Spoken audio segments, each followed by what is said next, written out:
Aloha. So what we like to do at the end of the first day is zoom out a little bit. So we're going to talk about the school and kind of our approach to school and answer questions you have about school. So we'll do this up until we wrap up the day. But I like to call this, wait for it, this is not college. And so we're going to talk about all the ways in which this is not college. So I broke this up into a couple categories. This first one I'm calling code school stuff. So at some point in this process, especially like given the remote weirdness of this, you are highly likely to think, they probably lied to me. I knew it was a scam. Boot camps are a joke. I'm doing all the work myself. Who's going to hire me? Like, that is a very natural part of this process. And it comes, so we're about here right now, and we're going to get better and better and better and feeling good and loving the program and loving your cohort. And then things are going to start getting a little bit harder. And so we feel a little bit worse. And we go, okay. Like, so the honeymoon's kind of wearing off a little bit. And then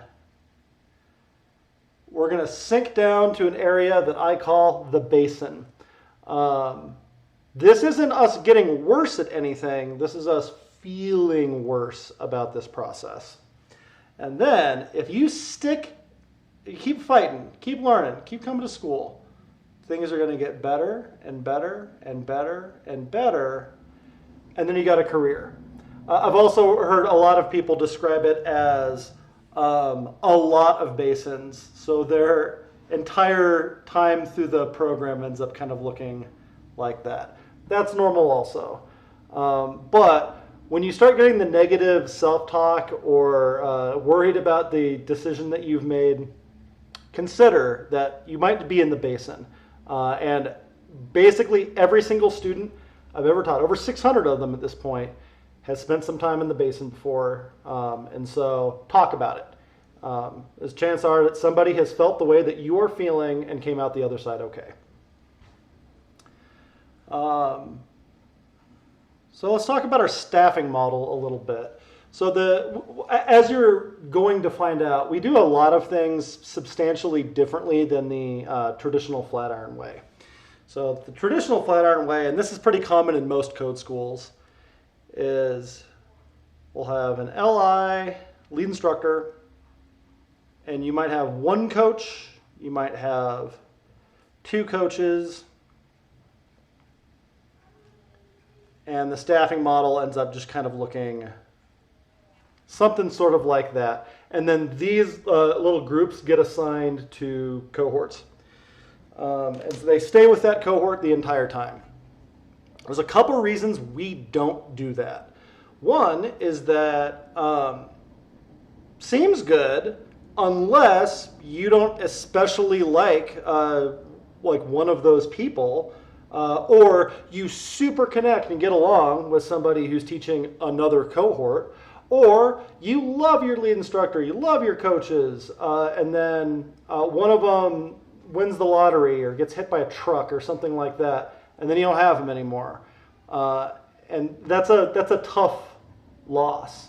Also makes it so that basically none of those people can ever go on vacation, and so that you end up with the most tired, burned out versions of all of those people. So the way that we approach staffing in Denver is we have me and Damon, and we have 5 coaches, 6 coaches, something like that, and all of us together teach all of the students in the program. All of us teaching all of you. So we have like some specialties. Kat's a little bit sharper on Ruby stuff. Damon's a little bit sharper on React stuff. I'm kind of a project management and testing junkie. I'm kind of all over the place. But what you get is you benefit from a wide breadth of experience and interest from all the instructors. That's a lot of different styles, a lot of different ways for you to connect with the material and your career. And it's a lot more durable and resistant to change also. So that is why we staff that way. Cool. Okay, so this was a note from an earlier version of this talk. Somebody was asking once, like, but aren't code schools flooding the industry with juniors? I get asked some variant of that question probably 2 or 3 times a month, and have for 5 years. It sounds like a reasonable question. It is completely absurd, and here's why. So this 600 thing was, so I've taught a little over 600 students at this point, which my estimate was that's about half of the software engineering code school students at any school in Colorado. I've probably taught about half of them. And between Turing and Galvanize after I left and Iron Yard and any of the other like also-rans in Colorado, that probably all adds up to about 600 also. And so that is over a period of like 5 years, 1,200 grads that have come through the program. And over those 5 years, that's about 600 a year. There's something like 50, 60,000 new dev jobs being added to the Colorado economy every year. Added, like as in new ones, in addition to the old ones that they had. And I actually got some hard numbers on this a couple months ago. There's somebody who did a study on this, and my numbers weren't all that far off. It's just not that many people. Now, the good news for you is that it ends up being, the reason that people have that perception is that you guys are going to be intensely competitive in the marketplace with the skill set that you have. And so you end up fighting for the same jobs with people that have been doing this a long time. And so they keep seeing code school grads and we're just inundated with code school grads. And it's more that y'all generally don't have to go through the same like, well, I was an intern forever, and then I was a tester forever, and then when I finally got a programming job 7 years into my career, you kind of don't have to do any of that shit. And so that like really makes you more visible, and I think it creates that perception. But y'all are a drop in the bucket. The last cohort didn't get the last junior dev jobs. That just doesn't happen. Cool. So instructors eat lunch too. So before school, after school, during lunch, on the weekends, you can always ask. You can always ask an instructor for help with something or anything you're confused about. But if an instructor doesn't get back to you and it's the night or the weekend, we have to work a lot more sustainably than students do. So we're not always available. Now, a lot of times, instructors do answer questions on nights and weekends and stuff. But understand that you're getting a gift when that happens. It's not like a thing that you're owed or came with your tuition or anything like that. And then the last code school thing that I want to talk about is jobs. You can't have one for 15 weeks. If you were thinking like, well, I don't know, it wasn't a big deal in college, and like I drove Uber on the side, or I pick up weekends at like my old job. I am here to disabuse you of the possibility of that. Like, don't do it. Do not do it. I can't kick you out of the program for doing that, but I wish I could, because it would be a kinder thing to do to you. So every once in a while, somebody tries to outthink me on this. And so a quick selection of people who've tried to work during the program. One guy was like, well, I'm a landlord, so it's not even all that much work, really.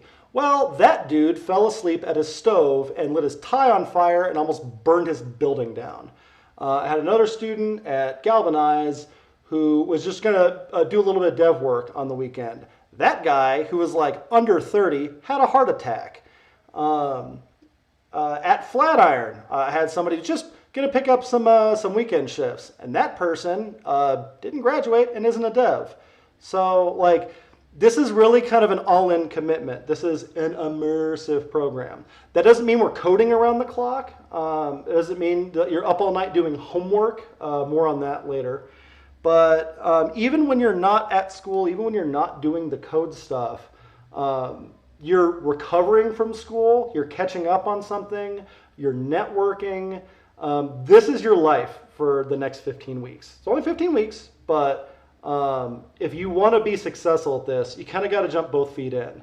If that doesn't work for you, we have self-paced online. There's a lot of different ways you can get into this industry, but you picked the one that equals no job for 15 weeks. So, all right, that's what I have to say about code school stuff. Hit me with some questions. What's on your mind?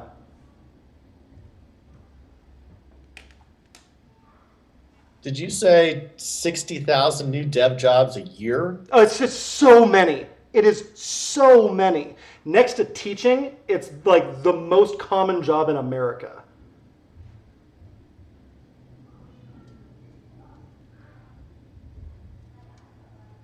Keep in mind too, everybody needs developers, not just software companies, but like we've had grads go to work at breweries, we've had grads to go work like small mom and pop retail. Like software is everything.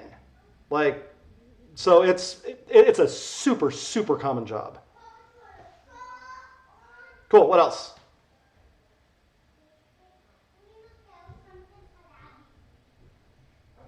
More questions?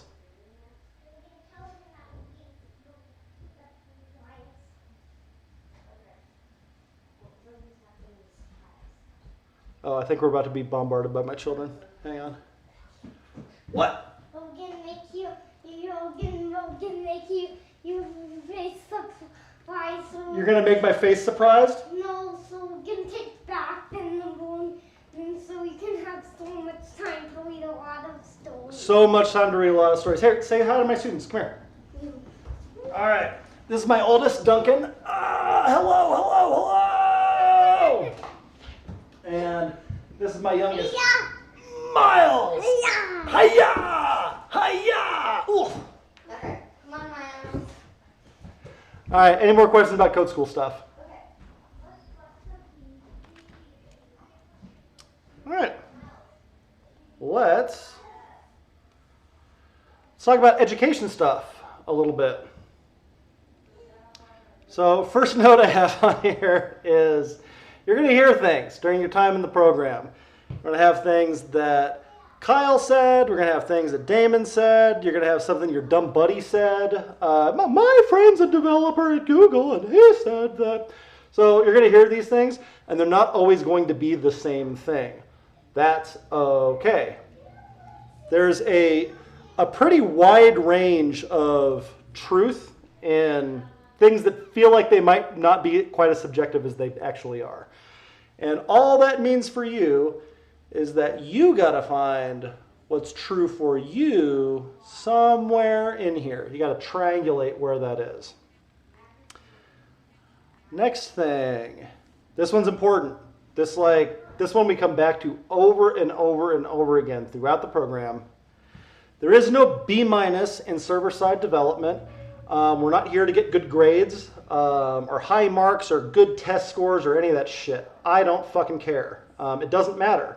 Because the truth of the matter is, outside of like maybe mommy and daddy, nobody gives a shit that you graduate this program. I think you should be proud of it, and there's certainly a lot of benefits to doing that. But in this industry, like, they by and large care what you can do way more than like what your credentials are. So that means that we don't have to play a lot of games that colleges play with just assigning arbitrary scores to things and doing employer ranking and any of that crap.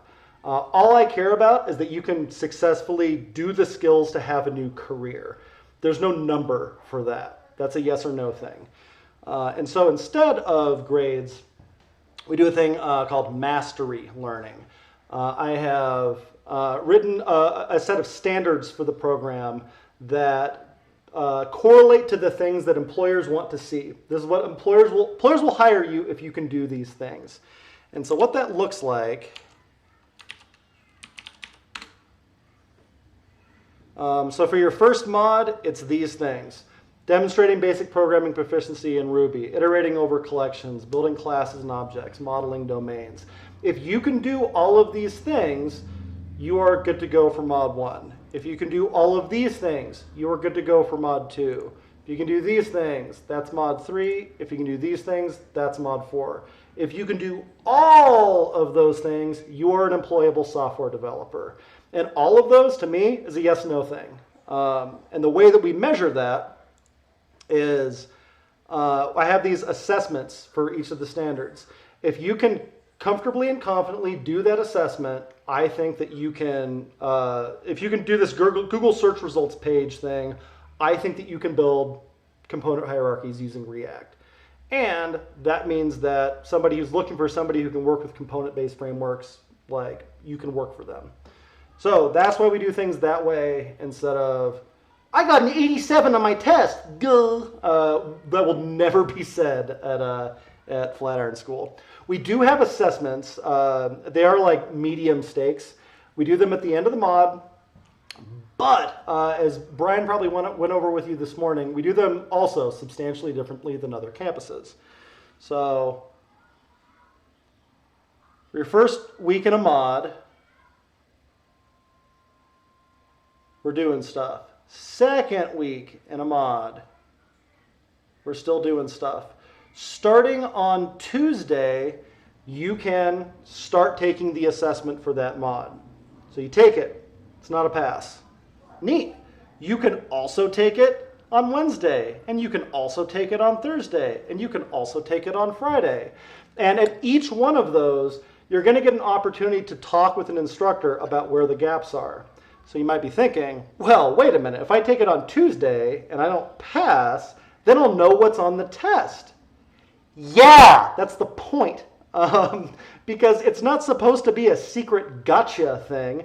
We think that the mod assessments are adequate tests of like, all right, can you synthesize all of these skills together at the same time? I want you to know what that looks like. I want you to use that to drive what you're researching and what you need more help on. We want you to use those assessments as part of the learning process, not just some autopsy when we're done. So if we don't make it on any of those 4 attempts, not a problem. On the 3rd week, you can take it another time with an instructor anytime you want. And so instructor's going to sit down with you and we'll go through the thing and you can ask questions. And the thing that we're trying to figure out, this is the directive I've given to all instructors, is it kind or cruel to move you on to the next mod? If it's cruel to move you on to the next mod, you're just not going to be successful. Awesome. Then we repeat. And you can do that entire process 3 times. We're not trying to like be exclusive or fail people out or any of that kind of like status college horse shit. All I care about is that you are ready to participate in the workforce. That's it.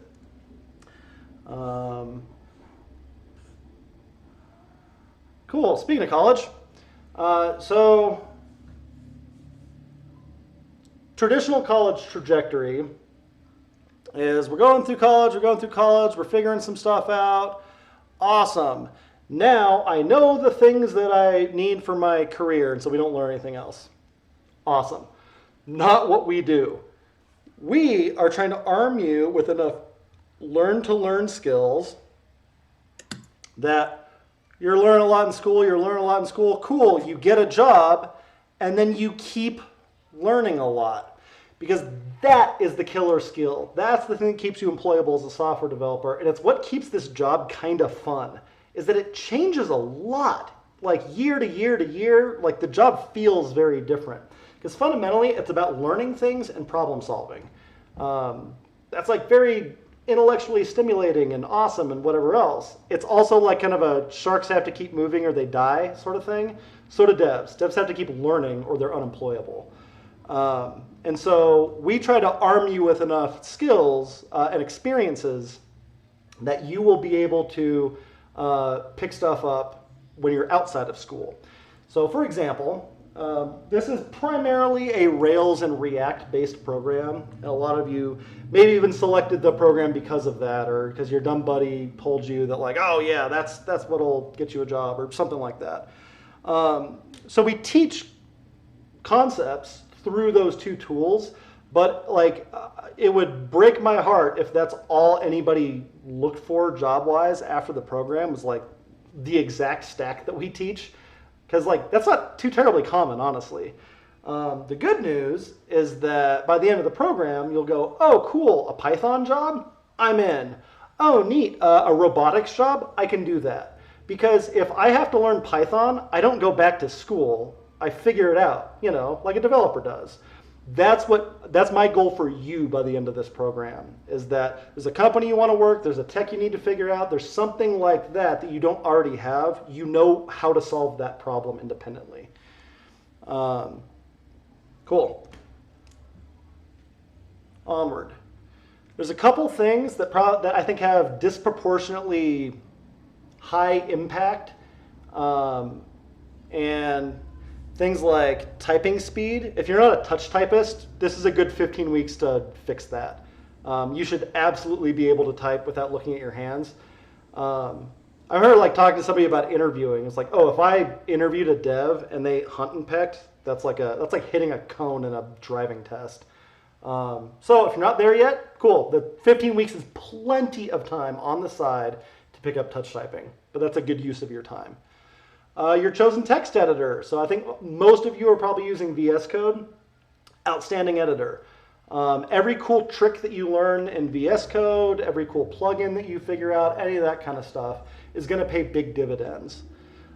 Dev tools in your browser. If you've ever like accidentally been in the part of your browser that has all the code and that kind of stuff, that's going to be one of your best friends. And then lastly, all this like goofy command line stuff that we've been doing. If you apply a little bit of Bayesian statistics, we could say that things that are old and are still around are likely to stick around quite a bit longer. So the command line stuff that we do, most of that stuff is like late 60s, early 70s, and it's still around.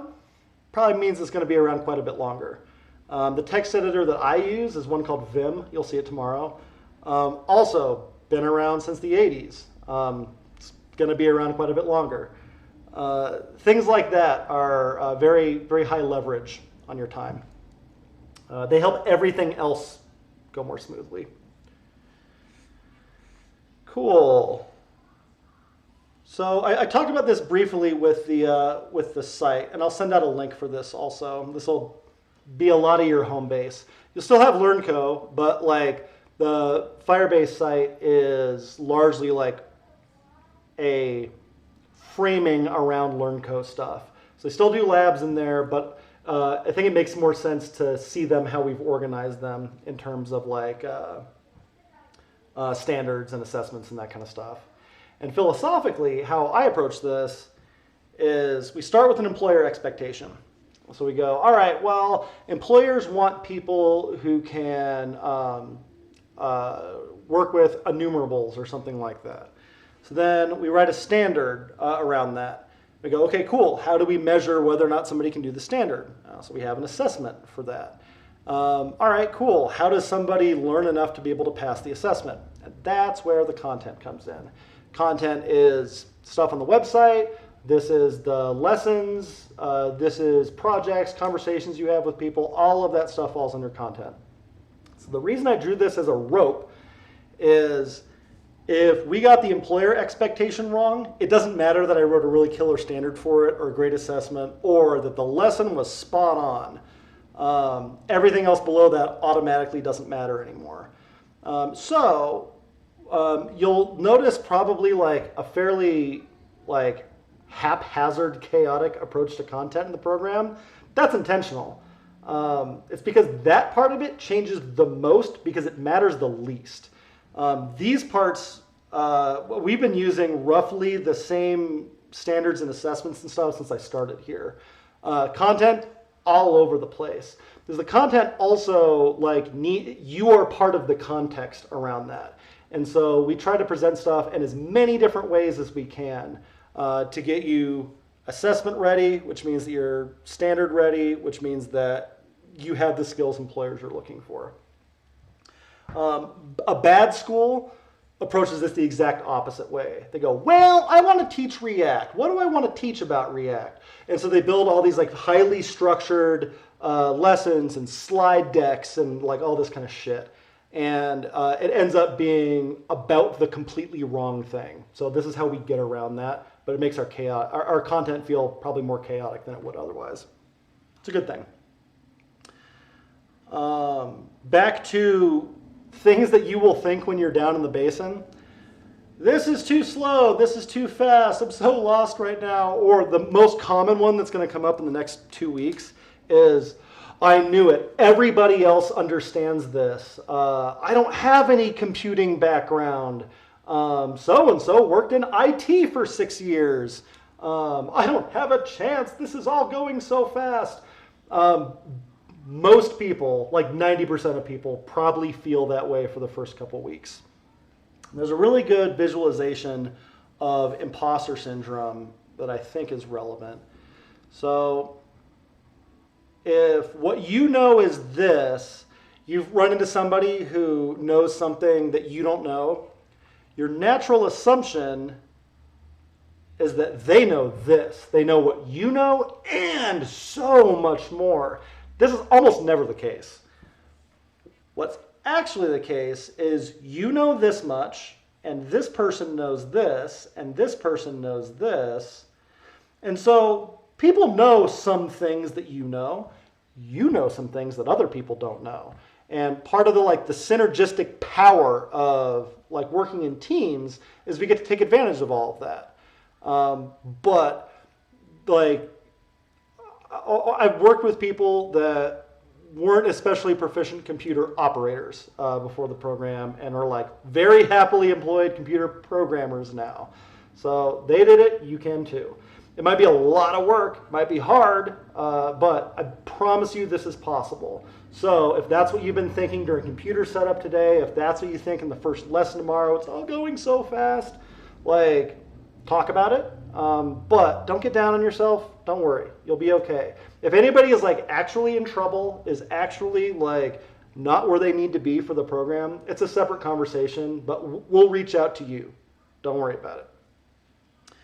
All right, next thing, the zone of proximal development.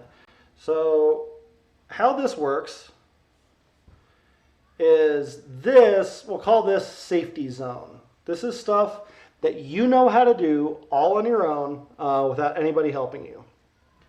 And then this red circle on the outside, this is the danger zone.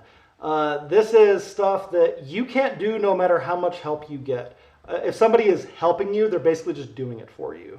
And in between those two things, we have the zone of proximal development. This is a stretch zone. So this is the stuff that you can do with assistance, with prompting, with resources. That's where you want to stay the whole program. Now, the downside of that is if you're doing this correctly, if you're staying in your zone of proximal development, then what you're basically signing up to feel dumb the entire program. That means you're doing it right. It's gonna, because your safety zone, your green circle, that just keeps getting bigger and bigger and bigger. Stuff that used to be in the red zone goes into the yellow zone, goes into the green zone. And so as that gets bigger, it's going to get real tempting to stay there and just hang out there for as long as you can. Because it's psychologically hard to hang out in your ZPD. But that's the only way that we're going to be able to get all the shit that we need to get done in these 15 weeks. So that's part of it too. Do it with your eyes open. That's what's about to happen to you. Next thing. Oh man, I got the part of the brain wrong on this. So this is probably the most didactic thing that we'll do in the entire program, meaning that like I'm speaking and you're listening, and there's a good reason for that. No, not a good reason, but an okay reason. The reason is that this style of like lecture is terrible for communicating information. Chances that you're going to retain, chances that you're going to remember that I fucked up hippocampus and that I corrected it to thalamus, you're not going to remember that part of it. What I hope that you'll remember, and what this kind of thing can be very effective for, is making people feel a certain way. And there's definitely a way that I want you to feel about the program after this. But quick review of how brains work. We take in sensory input, we're taking it in all the time. Looking at the color of my blinds, color of my shade, how big this room is, the ceiling kind of goes at a weird angle, floors are made out of wood. All that stimulus is coming in at the same time. And your thalamus's job is to figure out, is that relevant or not? And if it's not, phew, gets rid of it, discarded, not important. Stuff that is relevant, it goes, I better hang on to this. And the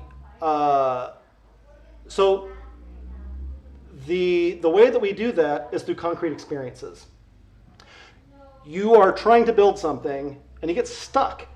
And you go, well, how do I do that? Now, when you're in a lesson and you get stuck on something and you see the answer, now we've passed the relevance test. Now we go, I should encode that. And then as you practice it over and over again, it's a process called rehearsal. Once you've rehearsed this skill, our neural pathway around this gets deeper and deeper and deeper. So if these are neurons, and they connect this way. All right, cool, I do this, deeper. It's just like drawing over it. Cool, I do it again, deeper. And then you remembering something is all of those firing together again. And the more you do it, the easier it gets. So lectures are not super well suited for that, so we don't do them. We do a similar kind of thing. We do lessons, but the difference is that we try to lean as heavily as we can on active learning. This is you doing things during the lesson. This is you answering questions. This is you talking with neighbors. This is you writing things down.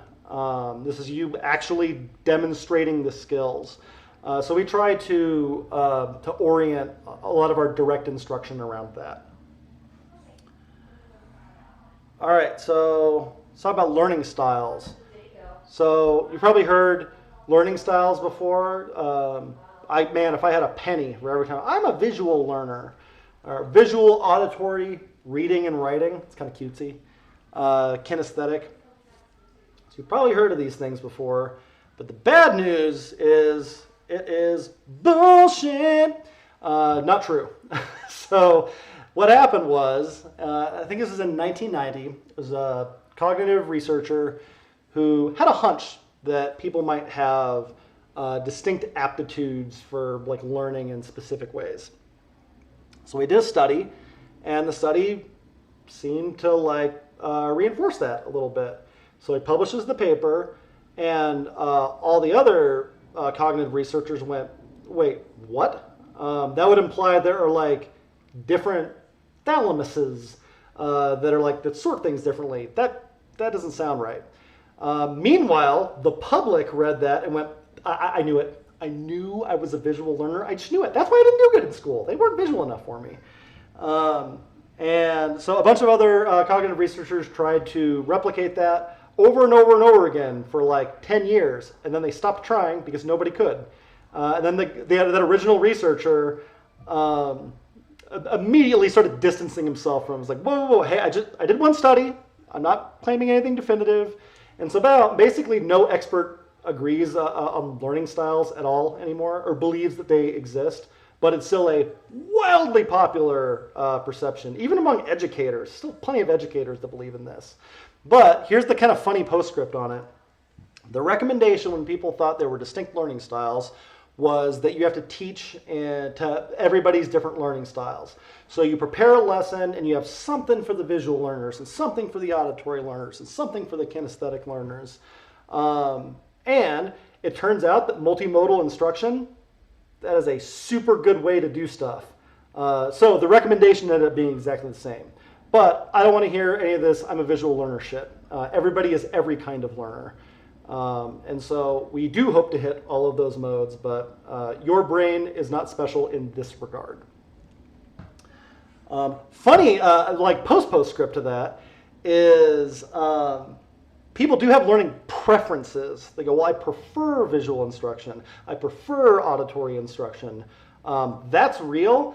And the kicker is that it is inversely correlated with people actually retaining information. Because you probably like it because it's super comfortable. And comfort is the opposite of learning. Learning is like pure discomfort. That's that zone of proximal development stuff. So if you're comfortable, good chance you're not learning.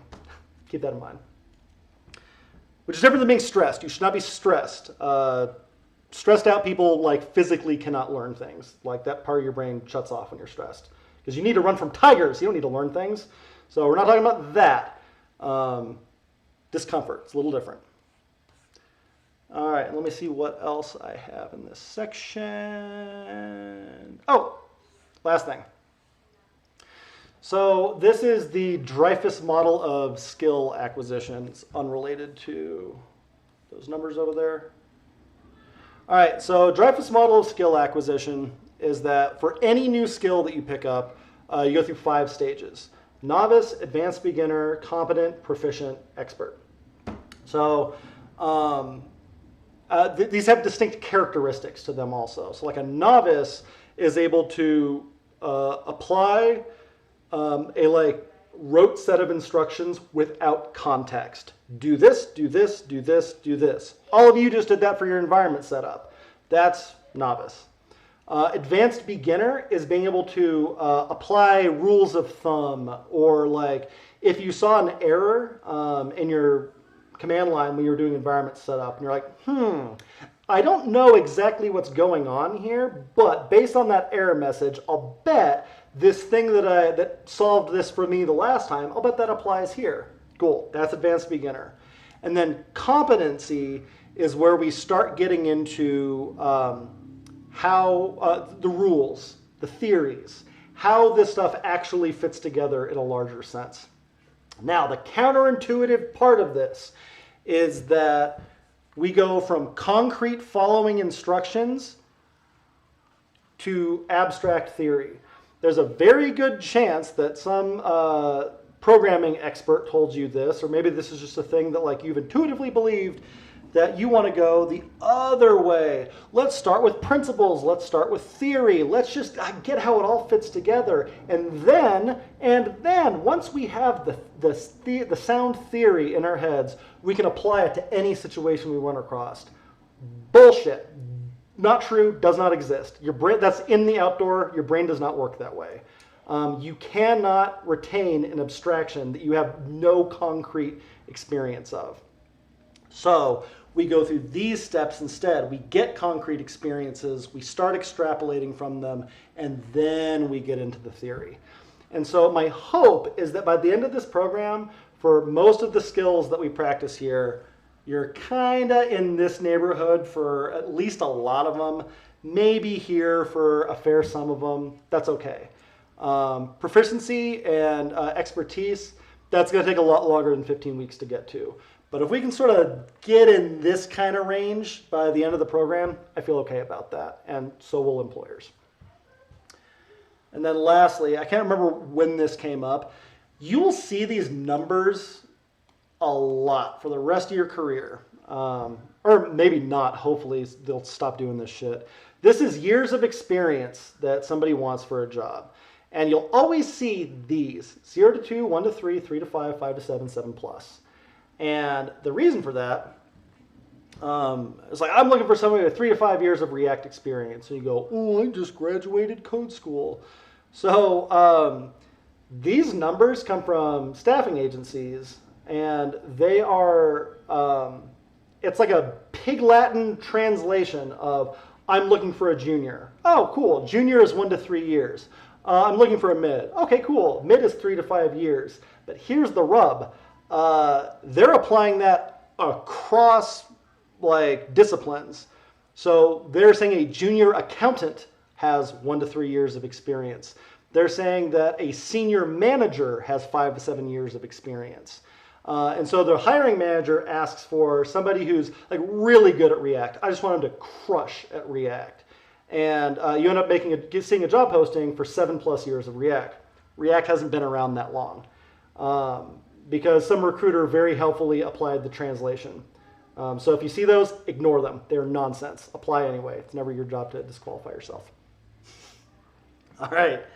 So that is a whole smattering of shit about education. We talked about triangulating the truth. We talked about why we don't have grades. We talked about our approach to assessments.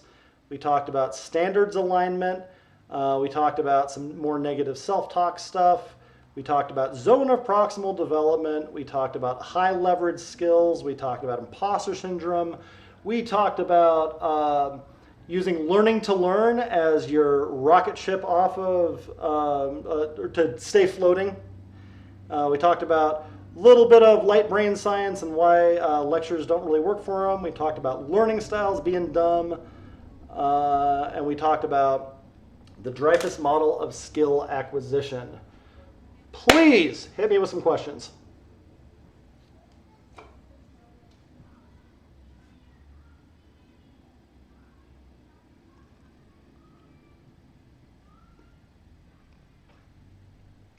What did ZPD stand for again? Zone of proximal development. It's the area in between safety and danger zone. It's what you can do with assistance. Great question. Sweet. What else?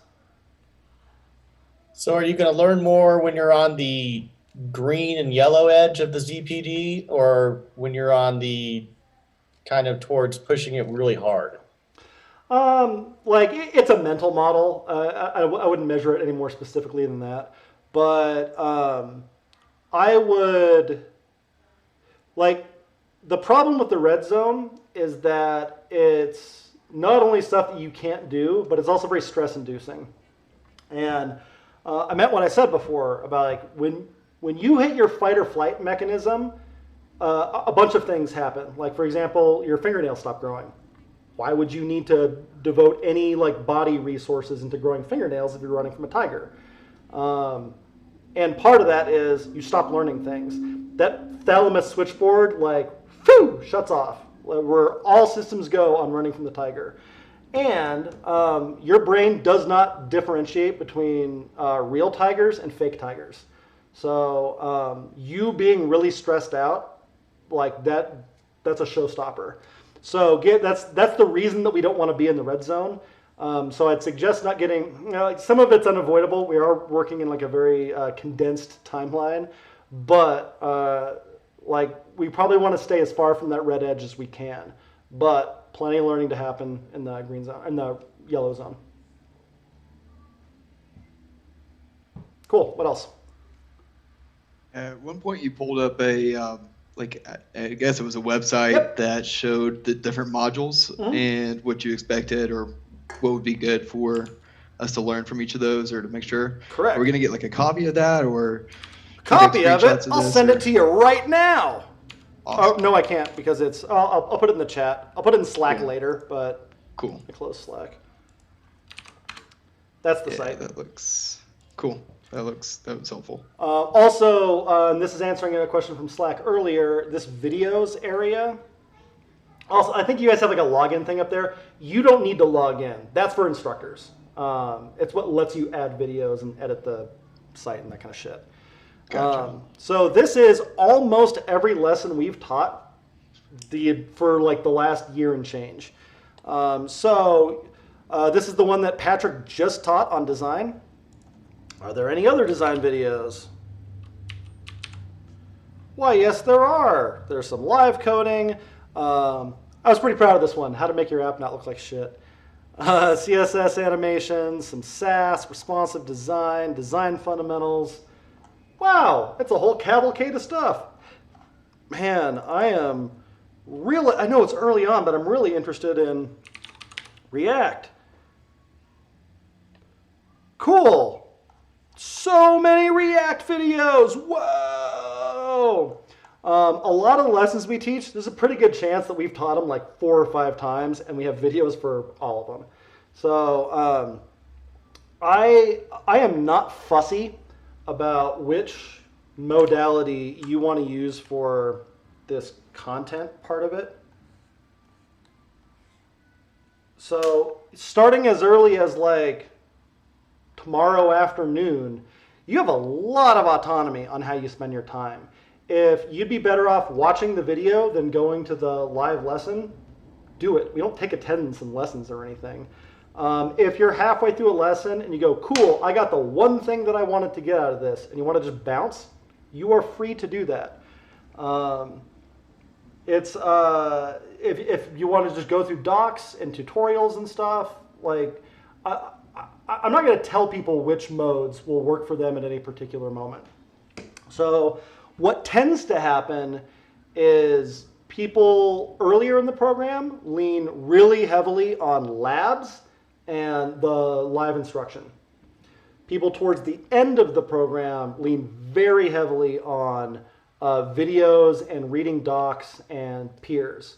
We still offer direct instruction then. People still go to lessons, but you'll see a shift over the program that's like you initiated. That's not even like us pushing you in that direction necessarily, but as you're developing more independence, you'll find that you'll probably want the labs less.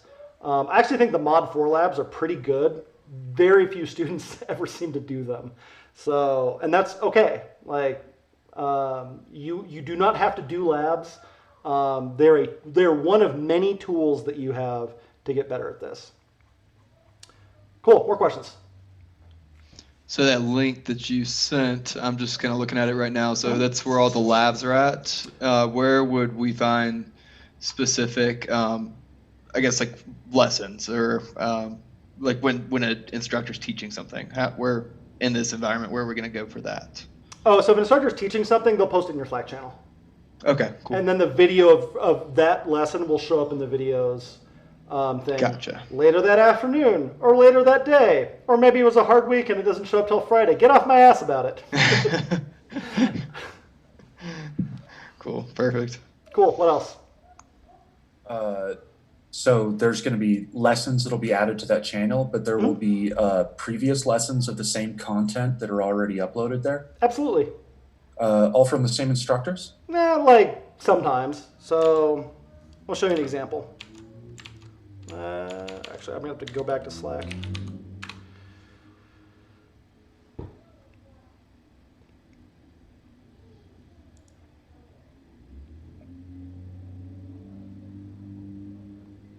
All right, so if I go over to our friends in Jason Derulo, let's see if I can go back to there. So this is an example of like their schedule for the day. First day of a mod, we always go super light on lessons. Just give you a chance to like get your bearings, go through videos, go through labs. We do an overview lesson. So like I did one for Mod 3 and Damon did one for Mod 5. Pat is new, and so he and also has like an expertise that we've been like sorely missing for a while. So he taught a lesson. This is a good point.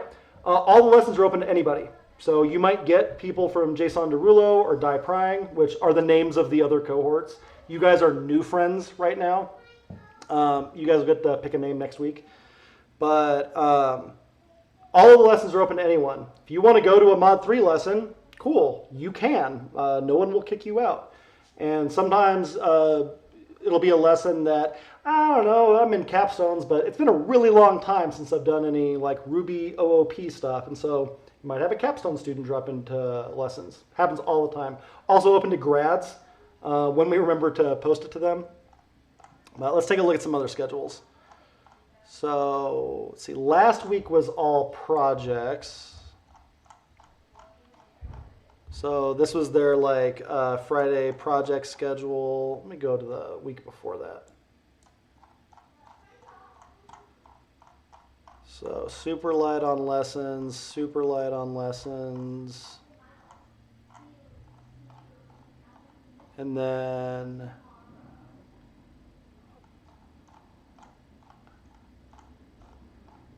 all right, here's a pretty good example.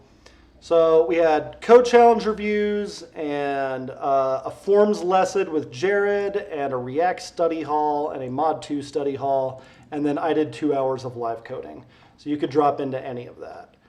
Or let's see, it's another pretty good schedule. So I'm teaching React here, and then I taught JavaScript fetch, and then please call her Kathy. She will hate the fuck out of that. Query params. So we have a smattering of lessons here.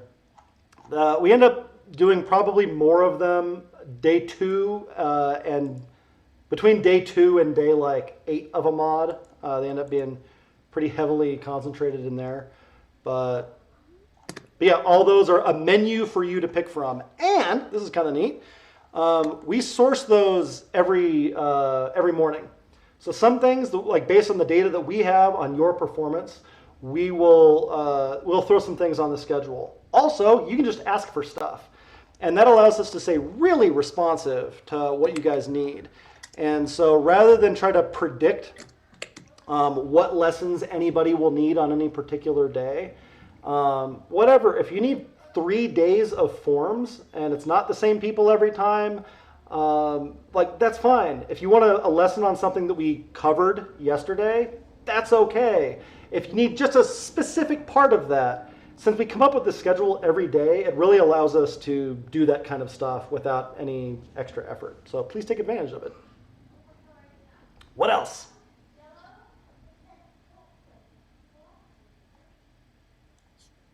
So when we hit that like low in the plateau, Mm-hmm. is there anything that you would recommend to do to kind of help us out of? Yes. Lean on each other. And this is going to be like a little bit trickier remote, but not impossible. Lean on each other because you're not going through this alone. You're going through this with a bunch of people who are in the same position that you are. They probably feel the same kinds of job pressures. They probably have the same like, oh shit, I don't have any income coming in for 15 weeks pressures.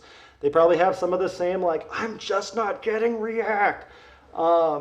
And having that camaraderie will help you make it through the basin. The people that are most at risk of washing out when they're down there are people who try to isolate. They go, oh, I know. I'm going to lie to the instructors and make it sound like I'm okay when I'm not. I'm going to distance myself from my peers and my cohort because I'm embarrassed about holding them back or some shit like that. When you get in that kind of like close mindset, that's when you're in like serious trouble. If you're in regular contact with instructors, if you are engaging with your peers, you're going to be fine. But man, there is nothing that drives me more nuts than a student who's really struggling and tries to hide it from instructors. And this is what I would, this is what I classify cheating as. I can't imagine a dumber thing to do than cheat in this program. Because we don't monitor it that closely. Why would we? A way to trick me into not giving you all the education that you paid for. Sure got one over on me. Because since no one like actually cares about the little piece of paper that you get at the end, it's not like a degree. It doesn't really signal anything to the market. People care that you know the stuff and you can build the things and you can do the work. And so if you're not there yet, please let us help you. If you're going to try to like copy somebody else's code or like think you're going to sneak that one into the radar, A, good luck with that. And B, like, that's not what you paid all this money and quit your life for and all that kind of stuff. So it is like seriously a lose-lose proposition. So we don't police it that hard, but it is not in your interest to do that. So don't do it. More questions? I have 2 questions. For this website that we were just looking at with the videos, Yep. is the login the same as the Flatiron login? Nope, you don't log in. Oh, awesome, 'cause it wasn't instructors log working. in. Yep, only Okay, instructors cool. log in. And then I also noticed looking at some of their schedules, like it was pretty vague. It's just like review mod 3, review mod 5. Yep. So are we pretty much just making sure that we're pacing ourselves so that we're finishing all of the material within the 2-week period, is it? Sure. 3 week? So this is something that will probably take a week and a half, I think, on average to get used to. And then it'll click and you won't remember a time when like you didn't really get the pacing part of this. We're going to talk about pacing for Mod 1 tomorrow. And you're going to Awesome. go, cool, I got it. I know what I should have ready Okay. by Friday. And then by Friday rolls around, you go, I have no clue what I'm supposed to be doing right now. And then by like the following Thursday, it'll all kind of make sense. Once you've been through a cycle of this, it becomes more clear. But keep in mind also, like the vagueness of the lesson titles, we're also talking about this in stand-up every morning. That first meeting that we had. Right. And so I'll either say like, seems like people are having a hard time with fetch. So I'll throw something in for fetch on the schedule, or somebody will go like, can you give me some design advice? Like, I'm making my app and it looks like GeoCities from 1998. And so we'll put a lesson that just says design on there. But like, that's the tie into that a little bit. Okay, cool. Cool. What else?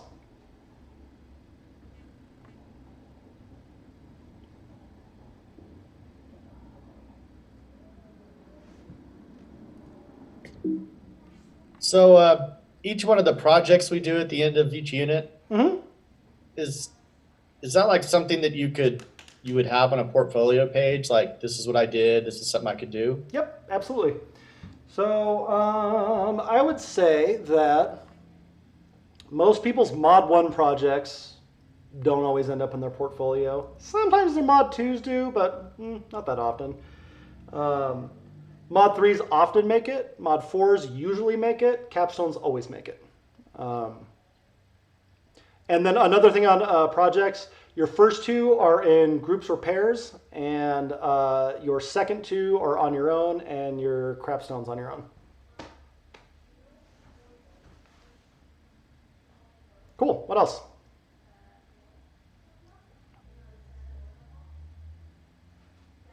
The assessments on that Flatiron Firebase app, those are the assessments that we would start working on.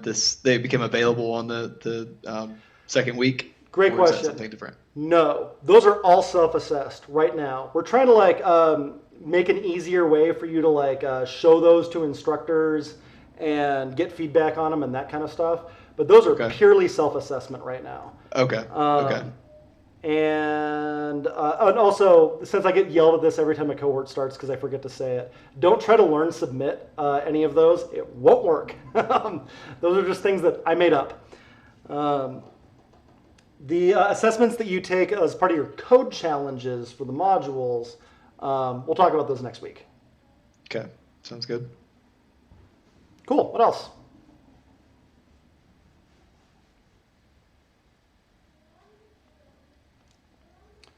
Wait, I'm sorry. What are we not supposed to learn submit? Those assessments on the website that I sent out, Oh, okay, cool. those are just for you. And you can show them to instructors and use them as like a conversation point. It's like, I'm having a hard time understanding why this works and this doesn't. An assessment is a great tool for that. But don't learn submit them, and they're not your code challenges.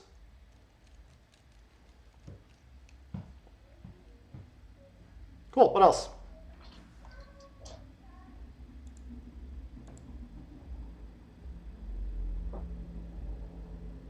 So just kind of running through some of these resources for Mod 1, and I'm kind of seeing some of the similar, like you have the Green Grocer Lab and Pigeon Organizer and things that we did in the pre-course. Are we just kind of, are those just essentially repeats if we want to or felt like we needed to? Or? Correct.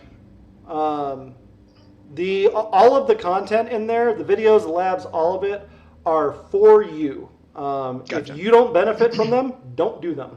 Gotcha. Cool. What else? So the website that you provided us, it's just additional materials. It's not like, yeah. It's an organization. It's a different organization of like a lot of the learned materials and adds in the videos and stuff. Okay. Okay, cool. Cool. What else?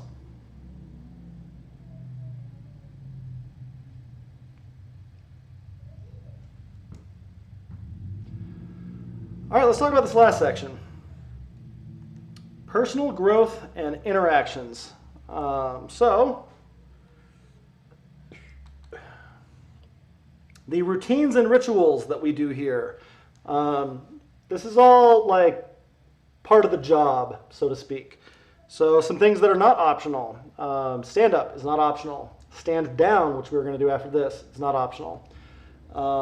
The daily surveys that I'll also send out very soon are not optional. And a couple other things like that. The group projects, you have to do them in groups. You have to do them with the people that we tell you to do them with. You have to do code challenges. Like all of that stuff kind of goes along with part of it. And some of it seems silly. The clap, the like number counting, like some of that kind of stuff. It's like it's very summer campy, and like a lot of that is intentional. And it will. The purpose of a lot of those, if it isn't immediately obvious, will become clear if you drink the Kool-Aid. I am asking you, humor me on this. How successful you are going to be as a cohort, how you are going to feel about this program relies heavily on you drinking a little bit of Kool-Aid on how we do things. Like give it 2 weeks, give it 3 weeks especially, get one mod through. The reason that we do things the way that they do should be pretty obvious. If you have questions about any of that, feel free to reach out. But another part of drinking the Kool-Aid is there's this thing that happens in a social environment like this. It might be a little bit different online. We'll see. Where like there's a certain way you want to present yourself, and like you kind of want to be cool, want to be thought of a particular way, and that's like super normal and human and like totally fine. I am asking you to like pretty much immediately let your guard down and be the like kind of weird neurotic person that you actually are, because in like 5 weeks you're not going to be able to hold that person back anyway. Like the program is just too intense for anybody to maintain facades of any kind. And the other reason that I want you to do that is it makes other people feel safe doing that, and that's when we start getting like a little bit vulnerable with each other and admitting we don't know things. That's really where some of the magic of cohorts comes from. And like I've been to 4-year reunions of cohorts. I mean, even though we're virtual, you'll be surprised by how quickly you feel connected to a lot of these people. And I'm really hoping that that's not a thing that we lose in translation with the online program, because this is your first network. And it's not at all uncommon to get a job, get another job, get another job, and oh, now you're a hiring manager. Do you know anybody who would be good for this role? And you go, oh man, I've been dying since Mod 2 Project to work with David again. Like this happens all the time. So take the social part of this seriously, and let's get weird. So I'm gonna put one asterisk on getting weird. There are weird things like I like peanut butter and pickle sandwiches, and there are there are vulnerable things like I don't feel like I'm doing good in this program, and I'm really worried about getting a job. And has anybody from Iowa ever gotten a tech job before? Those are very normal things that I want you to feel open about sharing and talking through with each other. Now, where the line on that is like, I'm having suicidal ideation. I've had a lot of past trauma. Like that kind of stuff is way more appropriate to talk about with a counselor. If you're not sure which of those two things it is, Brian is a great person to reach out to. But we do have like assistance support lines. Once upon a time, they would also like drive to campus and like talk to you in person if you needed to. I don't know what the social distancing provisions for that kind of thing are. But that kind of stuff, probably not a good thing to talk with your peers about. But if you do need to talk to somebody about it, we can get you resources for that. But there is a distinction between those two things. More stuff. So we talked about investing in each other, being vulnerable, using each other for help. Okay, so two things on this. One is that you can be very self-interested and still want to go all in on helping other people. Because when you learn something, you take for granted a lot of context that you come in with already. When you start helping somebody else through their problems, you realize how little you actually understand this, because they don't automatically know some of the things that you automatically just kind of figured out. And so in helping them overcome those things, that's when we're really getting to the meat of how stuff works.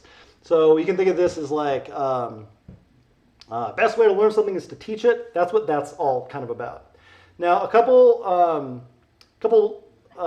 like additional things that I want to throw on top of that, though, is that first thing is to men in particular be very conscious of, is the help that I am offering a woman or somebody who identifies as a woman, is this wanted? Was this asked for? Is this appropriate? Because it is real easy to get mansplaining while you are trying to help someone.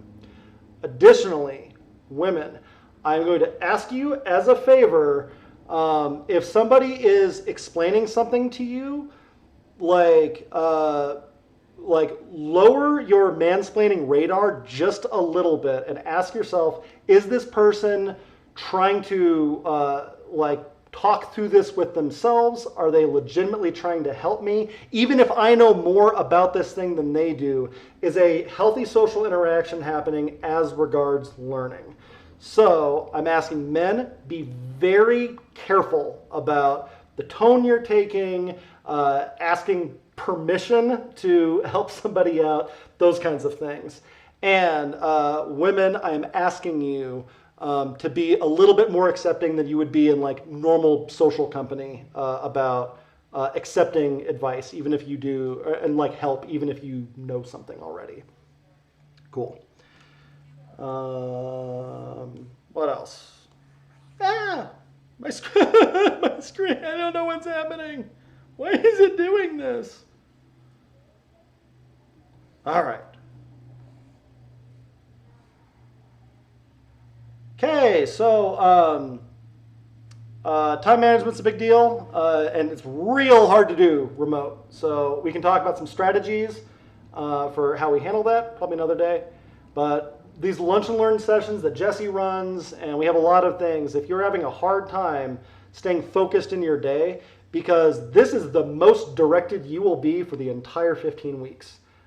Be here, be here, be here, be here. Join this Zoom meeting. Starting like tomorrow, you're going to get a ton of autonomy over your day. And if you're having a hard time handling that autonomy, we're here to help. Meetups rule. So even remotely, there's a lot of meetups that are still happening, and they're still happening remotely because Denver has the best meetup culture in the country. Hands down, bar none. Better than San Francisco, better than New York, better than Austin, better than Seattle, better than everywhere. We have historically had a cool event just about every day of the week. And a lot of that stuff is still happening remotely. So go to them. You don't have to know anything about what's being talked about. And a really common experience of going to meetups is you'll go, oh man, I didn't understand a single word anybody said all night, but I did meet this one cool cat, and it seemed like the thing they were talking about was kind of cool. And then you go to another one and another one. And by the time you're through the program, you've maybe gone to the Python meetup 4 times. And now, It's a weird thing. You start recognizing a lot of the words, and you kind of get some of the concepts. And that cat that you really hit it off with on the first night, well, like, it turns out they're like an assistant organizer for the meetup. And like, you've gotten to like know somebody outside the program a little bit. And hey, it turns out they're actually looking for a newer person, and the job isn't posted, but this happens all the time. And so were I in a program like this, I would say 2 or 3 meetups a week is not an absurd use of your time. Probably don't need to go every night. If you're going like once a week, twice a week, that's totally fine too. If you go to like 1 meetup during your entire time in the program, you should have gone to more. So that's my speech on that. This is less of an issue now that we don't have a keg or a beer fridge anymore.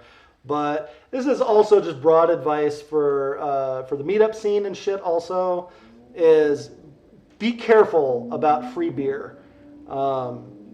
Like it's, and there's a lot of free beer in tech.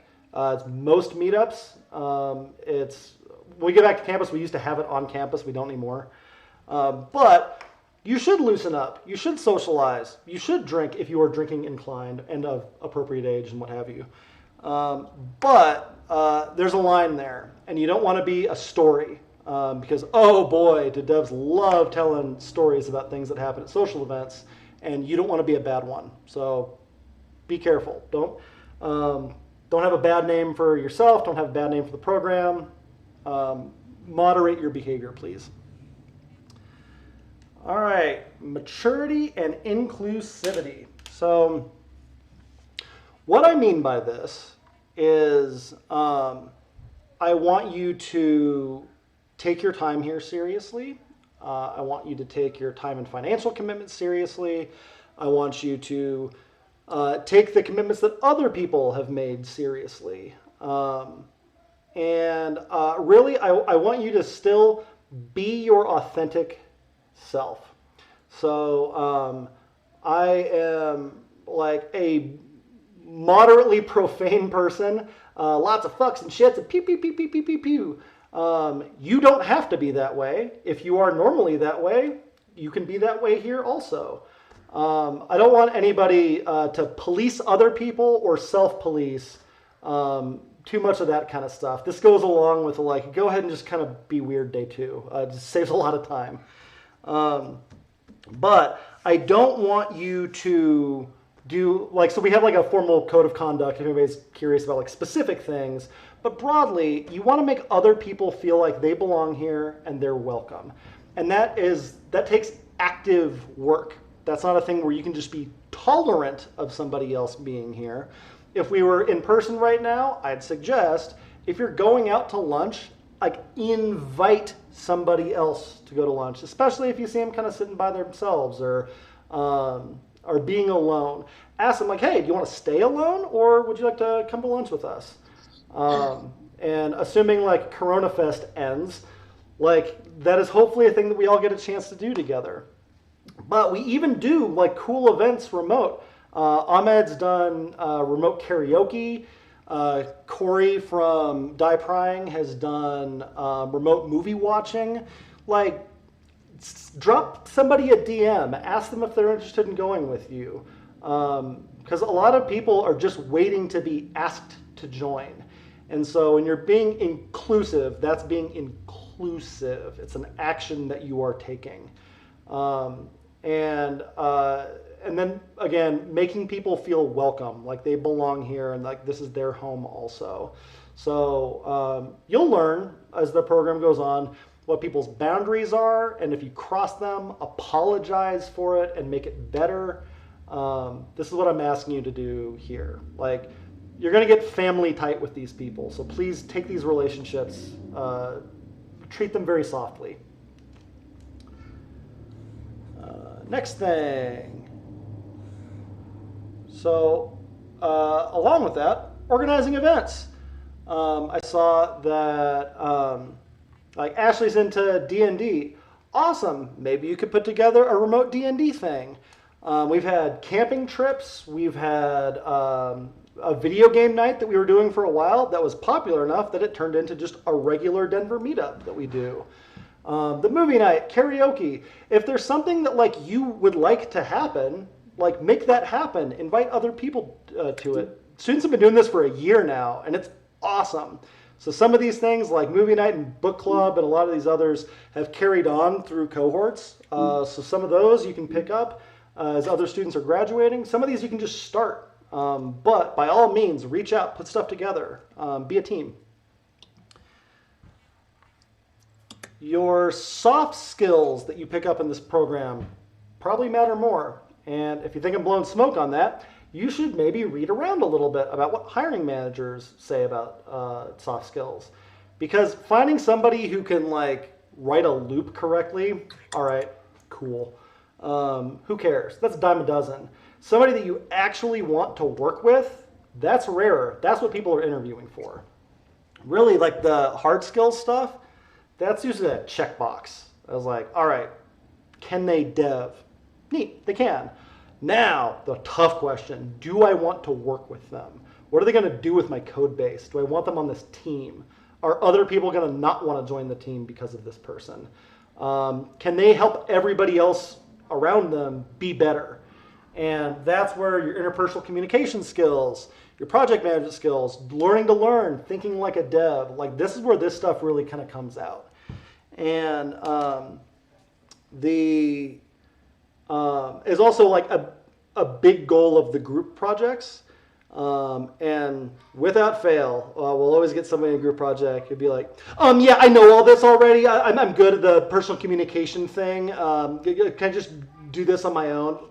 Like, if you're saying that, you still got some work to do.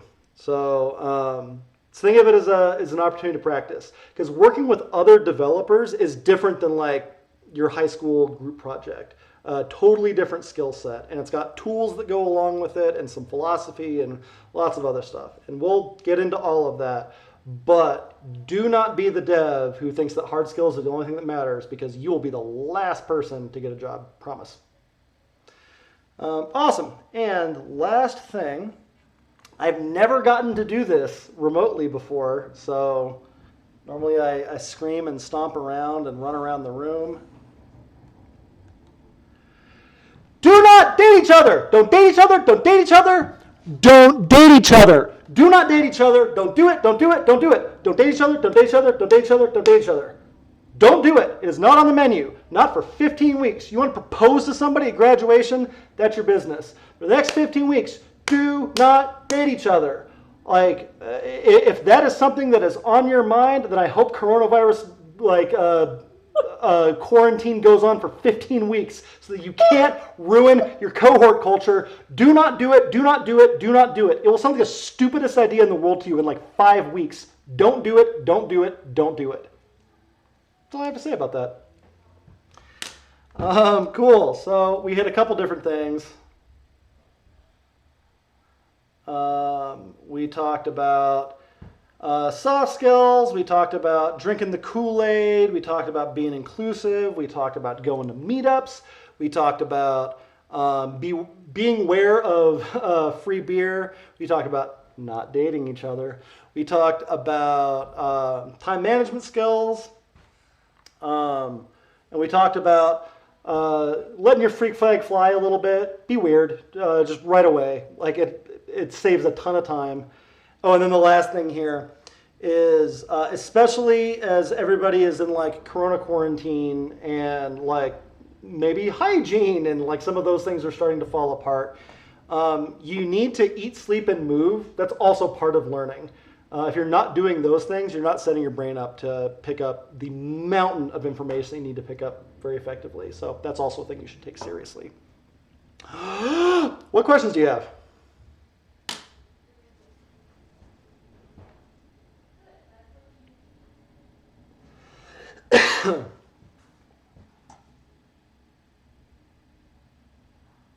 I might have missed it, but are there going to be any like remote meetups of any sort, or Yes. should we not worry about it for a little? Nope. Lots of the meetups are going remote, and I believe Jesse usually calls those out in stand-up most mornings. Additionally, since you're all in Denver devs now, I'd recommend tonight, like looking around. There's like 500 or 600 channels or something in there right now. Join everyone that seems vaguely interesting to you. There's ones on audio engineering, there's ones on stand-up comedy, there's ones on the Broncos, as well as like a help channel for Ruby, and career advice and code opinions. And like, if it seems vaguely interesting to you, like it's free to join. So spend some time in there. And the meetups channel in particular, if somebody's doing a meetup, it's going to get posted there. What else?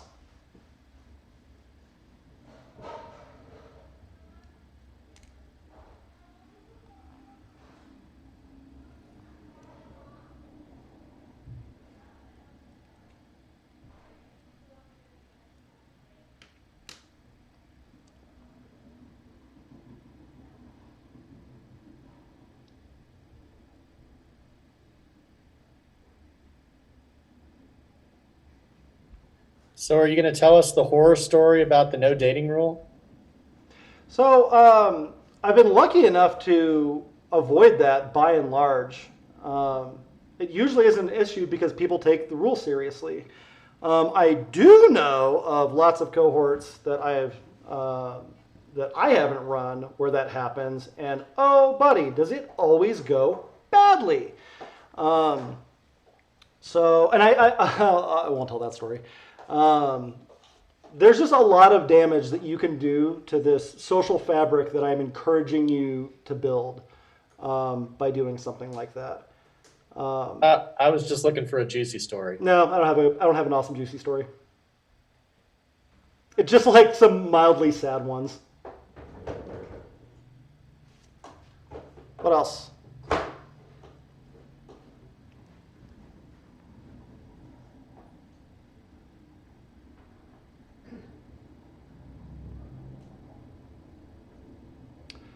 Cool. So what we're going to do now is I'm going to send out what we call the daily survey. So daily surveys, why Kyle, that sounds absurd. Won't we get survey fatigue?